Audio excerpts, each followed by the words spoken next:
This is Philip Quint, and you're watching Mr. Media.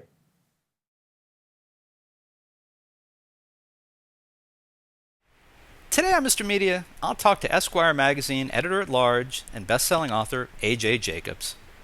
His new book is called Drop Dead Healthy: One Man's Humble Quest for Bodily Perfection. Stick around. If writing it didn't kill him, think how much good reading it might do you.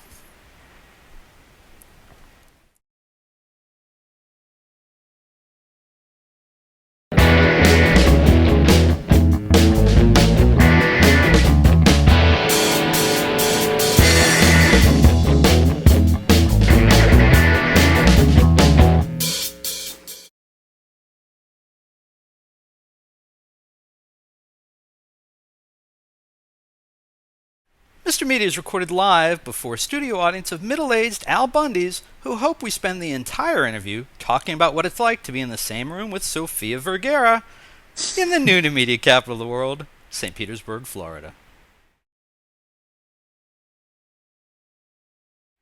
If I were the president of one of the broadcast networks, I'd take another look at signing up A.J. Jacobs to make a sitcom based on his life. And yes, I know it's been tried before, as described by A.J. himself in Esquire magazine last fall, but this idea I think is worth a second look. All the basic elements are there. A.J. is a neurotic Jewish writer living in Manhattan with his grounded wife and naturally funny 3 boys, 2 of whom are twins. His extended family is full of characters, including his Aunt Marti, a delightful eccentric, and his grandfather, legendary labor attorney Theodore Kheel. His day job is as a senior writer, a writer at editor-at-large for Esquire magazine, one that sends him all over the country to interview and banter with actresses who are literally the most beautiful women in the world. Think of the guest star opportunities. But that's not all. At night and on weekends, and wherever else he can squeeze it in, A.J. writes best-selling nonfiction books. He read the entire Encyclopedia Britannica, an experience that he chronicled in the Know-It-All. In the Year of Living Biblically, he committed 12 months to literally following what's written in the Bible. And in his new book, Drop Dead Healthy: One Man's Quest for Bodily Perfection, which I think may be his best yet, A.J. commits 2 years to not just losing weight, but transitioning from happy-go-lucky schlump to vibrant, manly stud. Look at the man. There you go. Each week, viewers could drop in on A.J. for a family-oriented half-hour of laughs that would be reminiscent, I think, of John Ritter's 8 Simple Rules for Dating My Teenage Daughter. What do you say, networks? All right, while we wait for your call, please welcome A.J. Jacobs back to Mr. Media for his 3rd interview. A.J., good to see you. Great to see you, Bob. Thanks for having me back. My pleasure, my pleasure. I seem to recall that the rights to The Year of Living Biblically went to a movie studio. Is that right? That's true. That's true. It was optioned by Paramount, and they developed it, wrote a couple of scripts. Interestingly, they cast an actor named Marlon Wayans, who Right. I did not see coming. That was literally who they had starring in my role. I always thought I looked more like Sean Wayans, so it was sort of a curveball for me. But unfortunately, it never got greenlit. It's now being developed as a TV show. So we'll see. You never know in Hollywood. They option 100 things, and then maybe 2 of them make the screen. Very cool. Well, I think you should be a sitcom. I think you already are a sitcom. I think I think it could be like the Truman Show. I think maybe we just put cameras on you all day. All right, I'll We follow take you it. 24 hours a day. I think that's what it should be. Perfect. All right. If you happen to buy a network, then I'll go on your network anytime. Okay. Well, there's Oprah has her network. We could just call mine Bob. There you go. All right. All right. Reload it. So, Drop Dead Healthy had this instant impact on me. As I read it, I picked up little things to try as we went along. Microwaving the kitchen sponge, for example, to kill germs. I'm working very hard to eliminate white foods from my diet, particularly the dreaded white bread, which I love and have eaten all my life. I know I should be doing something about it. But this barrage of things in the book, I thought, yeah, I should do this. And here I am. I am doing this interview for the first time standing up because I feel like you made an impression on me. I'm going to fidget a little bit. I'm going to move around a little bit, try to burn a little calories instead of sitting on my butt. And I want to tell Right. people you were going to stand up, but we couldn't find a good way to do it with your computer. That's right. I feel terrible. I'm sitting down, which is against the whole premise of my book, but I'm very proud of you for standing up. Because that was one of the big surprises, is how bad sitting is for you. All these studies are coming out saying, it is like as bad as eating a Paula Deen lard sandwich every day for the rest of your life. And it scared me. So even just standing up for a minute or two every hour, that helps. Standing is great. I took it to the extreme and I wrote the book on a treadmill. I was walking on a treadmill while I wrote it, very slowly, like zero point 0.7 miles per hour. It took me about 1,200 miles to finish. And that's amazing. And the picture, there's a picture in the book of the treadmill desk that you set up. Is it still like boxes that the computer's on, or have you modified it since then? I have modified it since. Now it's a treadmill, and I put some photo albums and now balanced my laptop on top of that, and it's very comfortable. I love it, I gotta say. And people say, isn't it hard to type and walk at the same time? I am incredibly uncoordinated, so if I can do it, then anyone can. Well, yeah, I just think that's great. I envy you your treadmill desk, and I will tell you that I want to try to do something like that here at my desk because I spend way too much time at it. And Yeah. now, No, so the book was motivated by your own need to get healthy. Is that right? that's right. I mean, you mentioned my previous two books. The first was about trying to improve the mind, reading the encyclopedia, and then I tried to improve my spirit by living by the Bible. So I thought, let me finish off the Trinity, mind, spirit, body. And I needed it because I was, as I say in the book, I was skinny fat, which is the snake that swallowed a goat type body. So my wife kept referring to me as 4 months pregnant. She had this whole repertoire. And I then got sick and went to the hospital with pneumonia. And my wife said, listen, I don't want to be a widow in my 40s. You have got to shape up. And I said, okay, if I'm going to do this, I'm going to go all in. I'm going to test all the medical advice in the world, see what works best. So that's what I did. Do you do anything halfway? Because it seems like everything that we're exposed to about you is all in. Well, I do have an obsessional personality. So I think these projects are better than becoming a heroin addict or something like that I would go all in that way. So it gives me a channel for that obsession. Yeah, I don't remember seeing. Let me double check, but I don't remember anything in here about a heroin diet.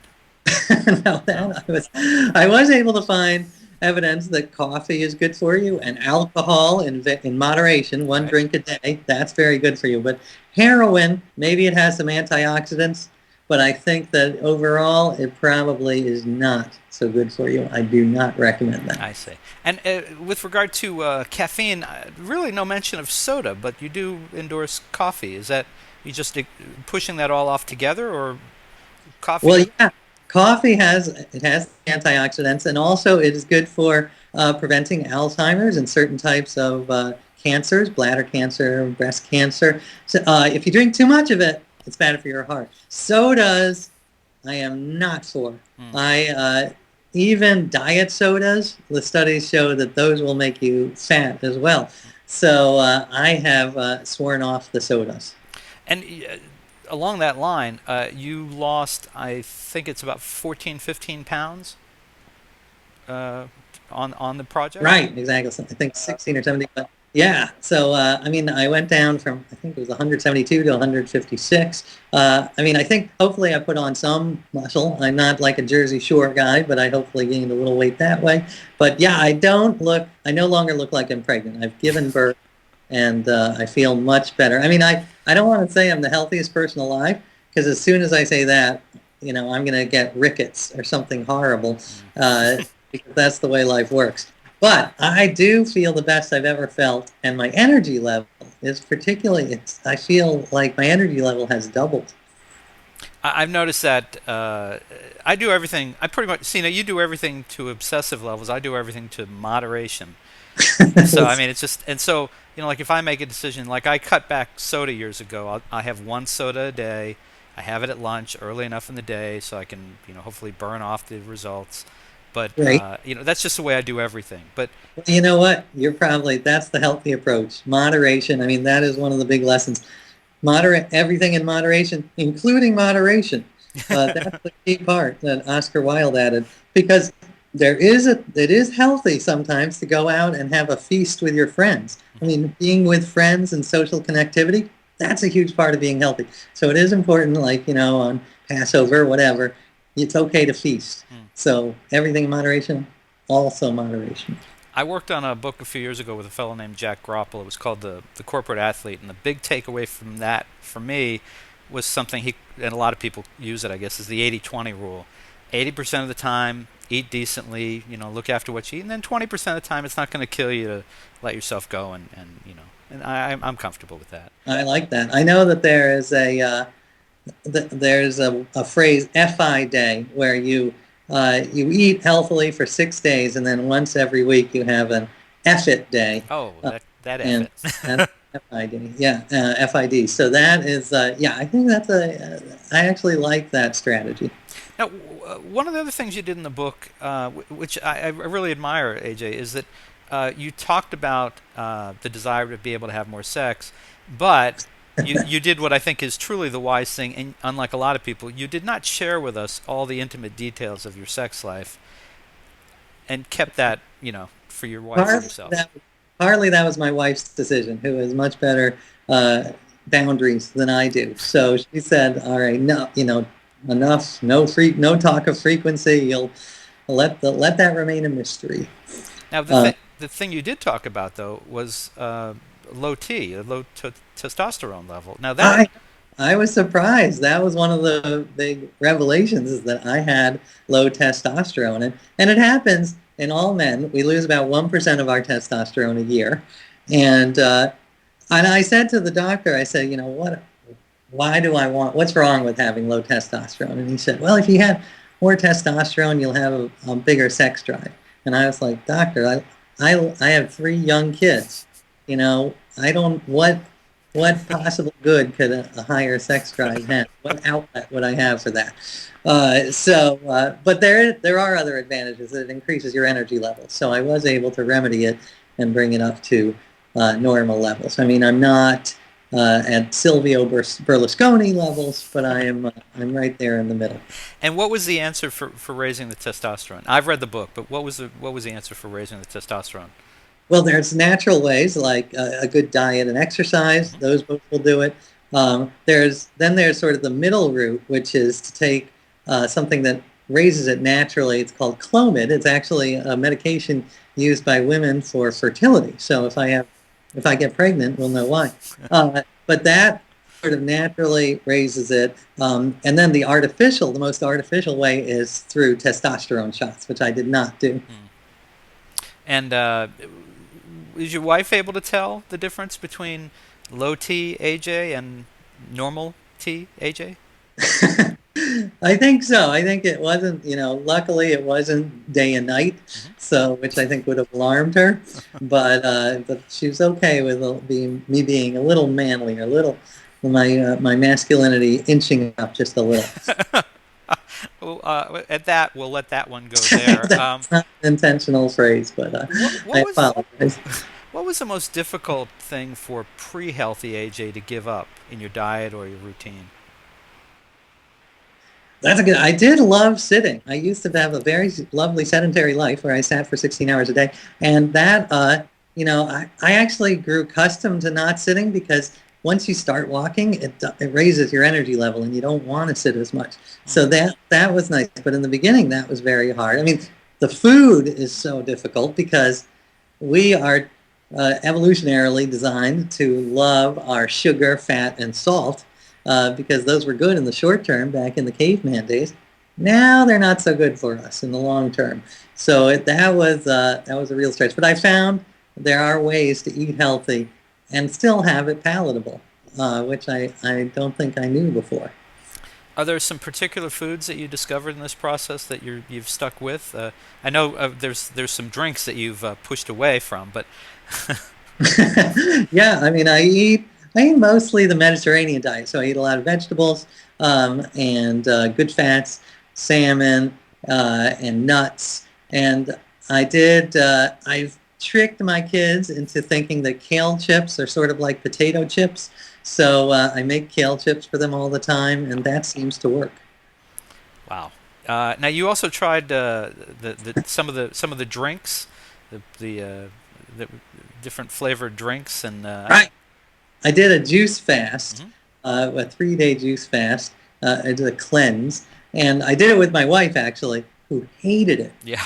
Lasted literally 3 hours before she went back to solid food. I did the whole 3 days.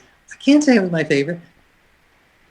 I actually the juice cleanses and the colonics, the colon cleanses. Those two, I think I can never do again, and I'll be a happy man. I didn't like the feeling on either end, and luckily for me, science is on my side because there is very, very little evidence that either one of those has any health benefits.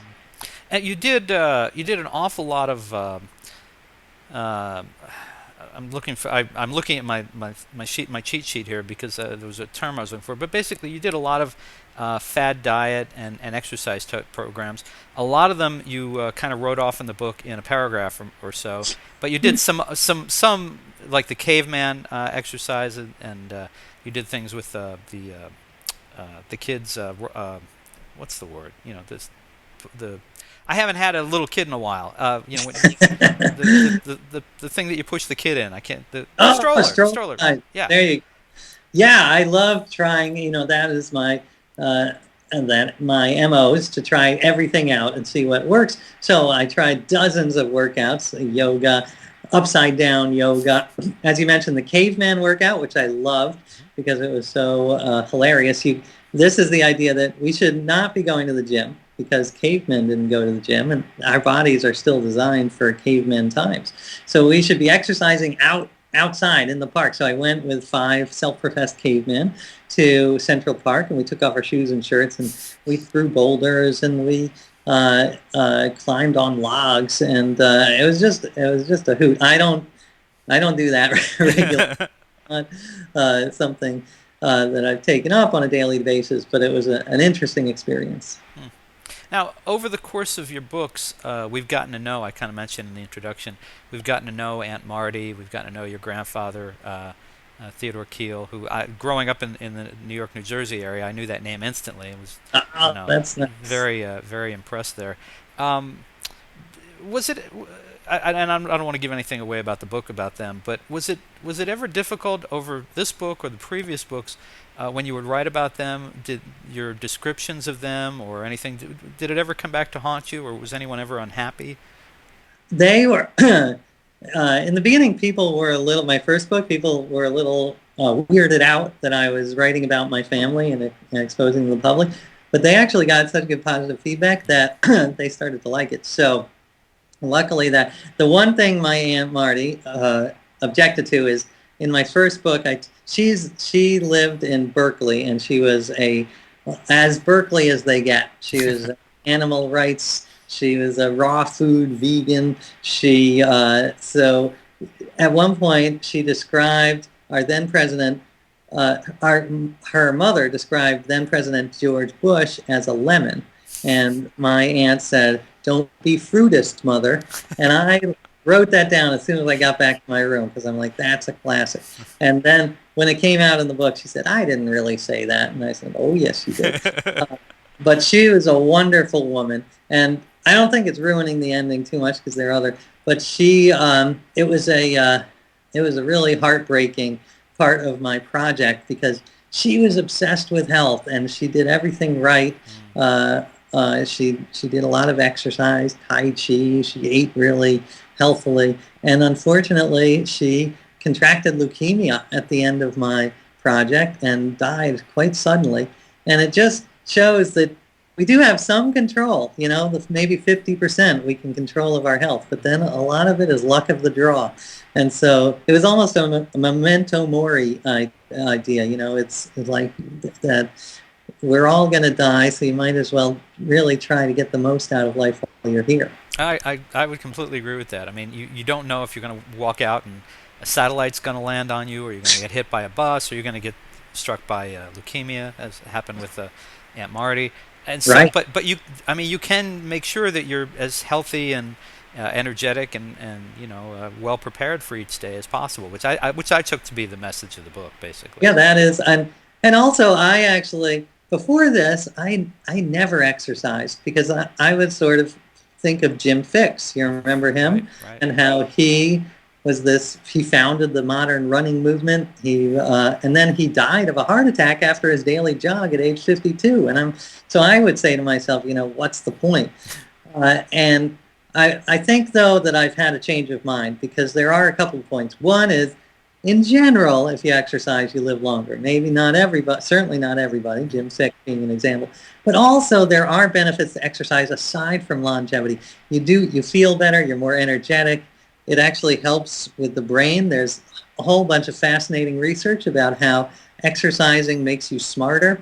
So that is why I've now adopted exercise. And I don't do exercise that I hate. I'm not actually a big fan of running, but I do things that I enjoy, playing basketball with my kids or using my kids as barbells. I enjoy that thing, and they seem to like it. Yeah. Again, back to the sitcom. I think I think you guys in TV, you really need to think about this a little more. Thank you, Bob. Yeah. So before we wrap up, I'm just curious. Now you've described this as you've finished the trinity of books, mind, spirit, and body. So my question is, are you going to continue with the experiential books? Are we suddenly going to get fiction from A.J. Jacobs? What's next? I don't know. I have to decide my next move. I haven't decided. I usually decide about 2 months after a book comes out. I do love children's books, so and I have kids, so that might be something I pursue. I get a lot of suggestions from people who still want me to do sort of these projects. A very popular one is actually that my wife and I do all the positions in the Kama Sutra. Popular with who? I don't know, perverts. No, I meant you or your wife. Oh yeah, no, it was not popular with my wife. No, that's what I That thought. was, yeah, she put the kibosh on that immediately. And I gotta say, I agree with her because I am in much better shape than I used to be, but I still don't have the flexibility for a lot of those positions. So I am not going to be pursuing that. So yeah, it remains to be seen. But I feel I've been very lucky so far to be able to do these projects, which were such interesting topics. Oh yeah, I mean, just a lot of fun to read, and I really, people. I'll hold this up one more time. It may even be reversed the way we do things, but definitely the best of the group. I just really enjoyed it. Dog-eared, so many pages to go back to, and to me, it was this kind of thing where, as I come upon an idea, I would just integrate it there. So Good. had a big You impact. Yeah, look healthy. yeah, I'm working on it. All right. Still getting older, but there was nothing in there about stopping that. You can't stop the times No, of the hands of time, right? that's Um, right. well, listen, folks, you can find Drop Dead Healthy, One Man's Humble Quest for Bodily Perfection by A.J. Jacobs in great bookstores everywhere, where you can order it right now at a great price at MrMedia.com. AJ, I think your website, it's ajjacobs.com, Exactly. right? That's right. People find you on Twitter and Facebook as well? Sure, at AJ Jacobs at AJ Jacobs on Twitter, and I have a Facebook page. So yeah, I would love to hear from anyone. Very good. Well, always a pleasure to have you. This was the third time. I hope there'll be a fourth. And thank you so much for joining us on Mr. Media. Thank you, Bob. Thank you, Mr. Media. Whatever you prefer to be called.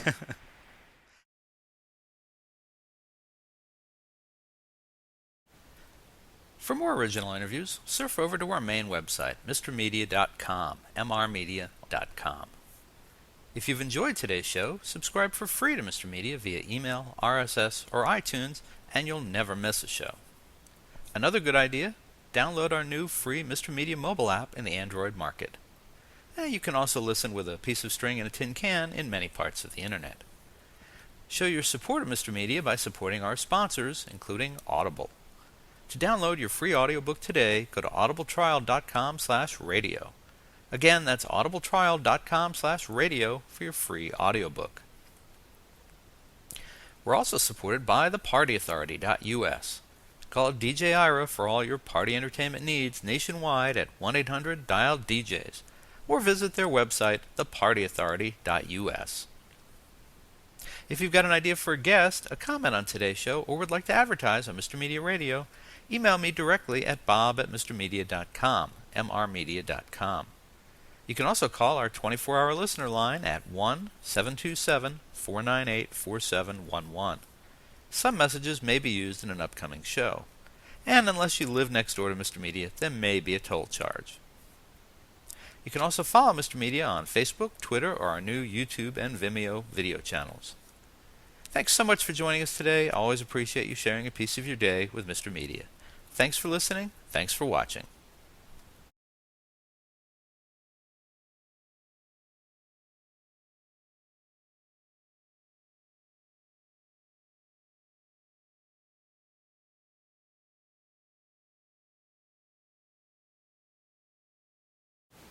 Hey everybody, this is Bob Andelman from Mr. Media.